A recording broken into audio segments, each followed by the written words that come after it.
নমস্কার, আমি পূজা। আমার একটি নতুন ব্লগে আপনাদের সবাইকে স্বাগত। আশা করি সবাই ভালো আছেন। আজ শুক্রবার, আর কালকে আমাদের বাড়ি যাওয়ার ট্রেন আছে। তাই ল্যাপটপটি একবার লাস্টবার চেক করে নিচ্ছি কোনো ইম্পর্ট্যান্ট মেল কিংবা কোনো কাজ রয়ে গেল কি না। তারপর এটিকে বন্ধ করে দেব, আর এটি এবার খুলবে আমার মায়ের বাড়িতে।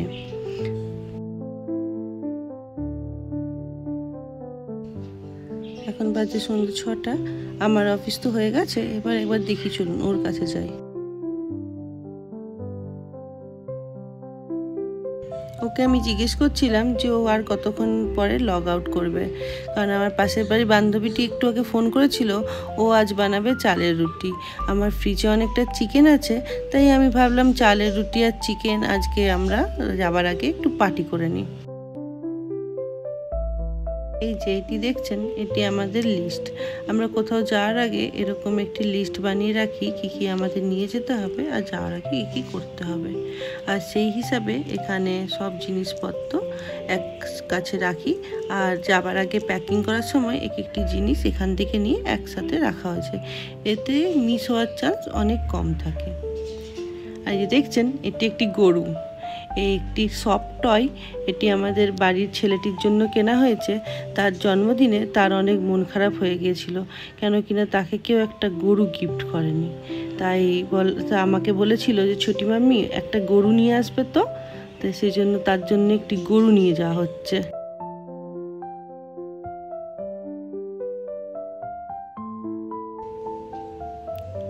আর এই যে দুটি ব্যাগ দেখছেন, এই দুটি ব্যাগ কোডারমা স্টেশনে দাদা আসবে, দাদাকে দিয়ে দেবো। তার সাথে তার এই গরুটিও আমরা দিয়ে পাঠিয়ে দেবো। দিল্লি থেকে আমার মায়ের বাড়ি যাওয়ার রাস্তার মধ্যেই কোডারমা স্টেশনটা পড়ে, তো ওই জিনিসগুলো আর ওখানে নিয়ে যাব না। কোডারমার জন্য যে জিনিসগুলো কিনেছি সেগুলো কোডারমাতেই দিয়ে চলে যাব।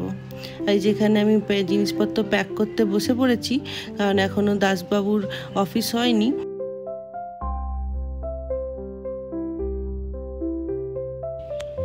আপনাদের তো আগেই দেখালাম একটি লিস্ট বানিয়ে রেখেছি, আর লিস্টের সাথে ম্যাচ করে সব জিনিসগুলি আগে একটি বিছানাতে রেখেছিলাম। আর ওই লিস্টের সাথে ম্যাচ করে জিনিসগুলি রাখলে কি হয় জানেন তো, আপনি ভুলে যাবেন না কোনো কিছুই। অনেকবার এরকম হয়েছে যে এটা নিয়ে আসতে হতো, ওটা নিয়ে আসতে হতো, বাড়ি গিয়ে মনে পড়েছে। তা সেই জন্য আমি 15 দিন 20 দিন আগের থেকেই একটা পেপারে লিখতে শুরু করি কোনগুলো বাড়ি নিয়ে যেতে হবে আর কোনগুলো বাড়ি থেকে নিয়ে আসতে হবে।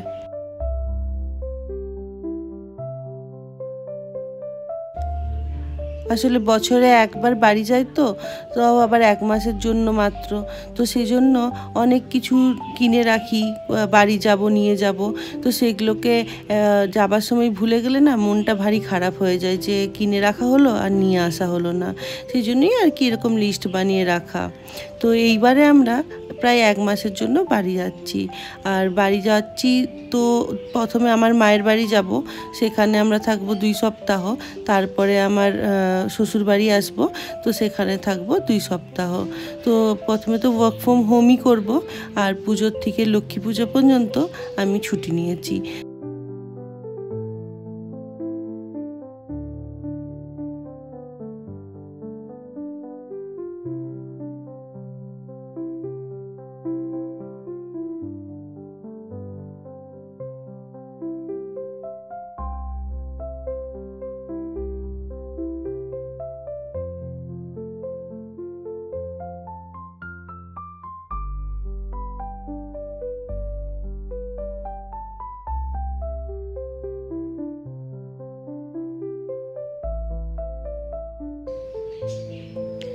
অনেক কিছুই প্যাক করা হয়ে গেছে। এই যে দেখছেন, এইটি একটি নাড়ু গোপালের জামা। আমার মাসি শাশুড়ি গোপালটি অনেক বড়, তার গোপালের জন্য একটি জামা আর 2টি প্যান্ট নিয়েছি। এগুলো সব প্যাক করে নিয়েছি। এবার আমার জুয়েলারি প্যাক করব।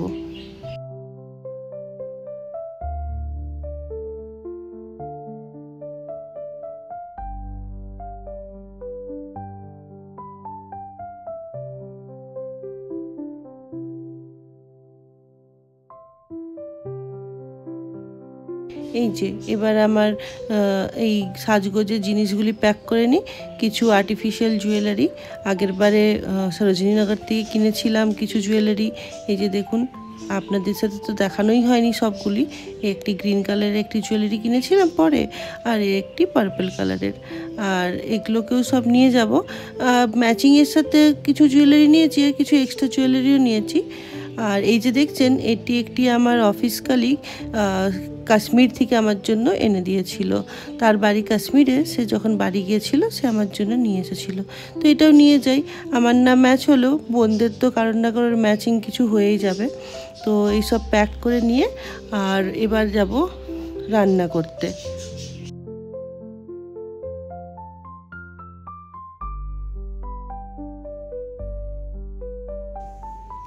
আমার তো প্যাকিং ডান। তারপরে আমরা এদিকে এসেছি চিকেন বানাতে। আজ আমরা দুই বান্ধবী মিলে চিকেন বানাবো। তো আমি প্রথমে তাকে পেঁয়াজ, আদা, রসুন সব কিছু কেটে দিয়েছি, আর সে এবার চিকেনটা বানাবে।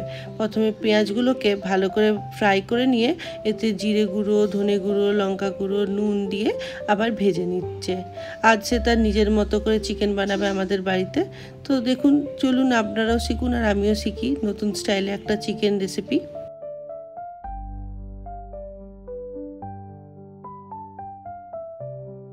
আর এদিকে অন্য একটা কড়াইয়ে তেল দিয়ে, তেলটা ভালো করে গরম হয়ে গেলে আর চিকেনগুলো তাতে দিয়ে ভালো করে চিকেনগুলো ভেজে নেব। এই যে আমার আজকে রাঁধুনি। আর এই যে এদিকে চিকেনগুলো, তেলটা গরম হয়ে গেছে, আমি চিকেনগুলো দিয়ে আর চিকেনটা ভালো করে ভেজে নিচ্ছি।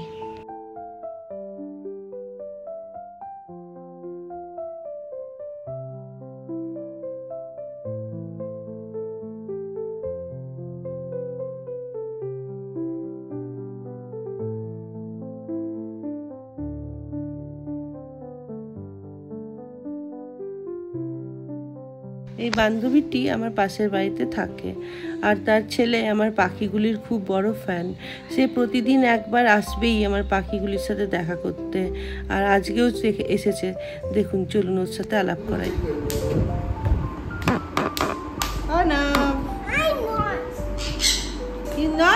Come here, baby. Anna, come here.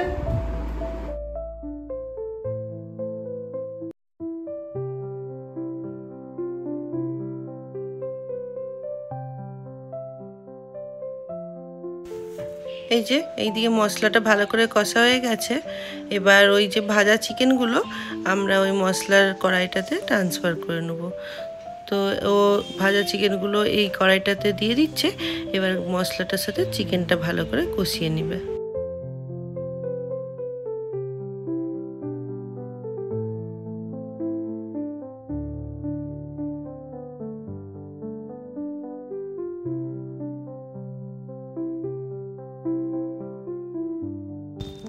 রান্না করতে করতে আমরা দুই বান্ধবীতে গল্প করছিলাম। ও রান্না করছিল আর আমি ভিডিও বানাচ্ছিলাম। চিকেন তো হয়ে গেছে, আর এদিকেও চালের রুটিগুলো বানিয়ে নিচ্ছে। জানেন, প্রতিটি চালের রুটি এত সফট আর এত দারুণ ফুলেছিল না, আমি তো কোনো দিন পারবো না। জানেন, একবার আমি চালের রুটি বানাতে গিয়েছিলাম, আর চালের রুটি বানাতে গিয়ে কিচেনটা এত নোংরা করেছিলাম যে আমাকে পরিষ্কার করতে প্রায় 2 ঘন্টা সময় লেগেছিল। তারপর থেকে বাবা আমি আর কোনো দিন ট্রাই করিনি। বাট ওর চালের রুটিগুলো দেখে আমার বেশ ভালোই লাগলো। দেখছেন কত সুন্দর ফুলেছে প্রত্যেকটা রুটি।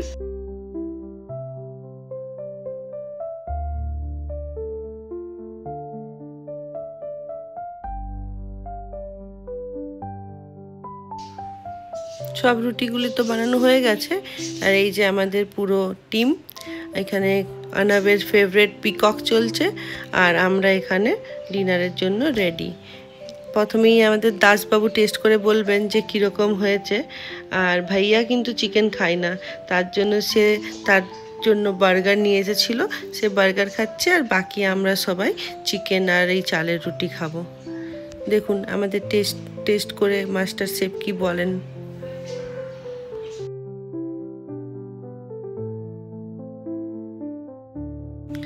দেখলেন, সে তো বললো দারুণ হয়েছে। সত্যিই দারুণ হয়েছিল, চালের রুটিটি আর চিকেনটি দারুণ হয়েছিল। চলুন তাহলে আমরা এবার ডিনার করি, আর ব্লগটি এখানে শেষ করি। ভালো থাকবেন, আর ব্লগটি কেমন লাগলো অবশ্যই জানাবেন। বাই।